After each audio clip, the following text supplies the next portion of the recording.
গতকালে নিজের চোখে দেখা কথা বলছি, গতকাল নিজের চোখে আমি দেখেছি যা, এক চোখের এক পলকে যা দেখেছি, এক পলকে, এই যে এবার তাকালাম এতটুকু।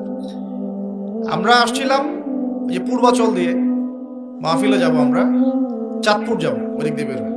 কোন জায়গাতে চলে গেছে আমি মানে বলতে লজ্জা পাচ্ছি, কিন্তু আপনাদেরকে বলি, কারণ আপনারা এই শহরেরই বাসিন্দা এবং এই শহরের ভবিষ্যৎ আপনার হাতে। এই ঢাকা সিটির ভবিষ্যৎ আপনাদের হাতে না। আচ্ছা, তো গাড়িতে বসে আমরা সাধারণত কি করি? বই পড়ি বা ফোনে কথা বলি বা পরিবারের খোঁজ খবর নেই। গাড়িতে বই পড়তে পড়তে চোখ লেগে যায় না অনেক সময়? তো চোখটাকে রেস্ট দেওয়ার জন্য জাস্ট একবার গ্লাসটা খুলে বাইরে তাকিয়েছি। পাশ দিয়ে একটা গাড়ি চলে গেল, একটা উবার টাইপের একটা গাড়ি চলে গেল, ড্রাইভার গাড়ি চালাচ্ছে। পিছনের সিটে, আপনার শহরের অবস্থা বলছি, পিছনের সিটে আমি দেখলাম যে একটা ছেলে এভাবে বসে আছে, আমি যেভাবে বসে আছি, আর একটা মেয়ে তার উপরে উঠে বসে আছে ওপেন রাস্তার মধ্যে। এটা আপনাদের শহর।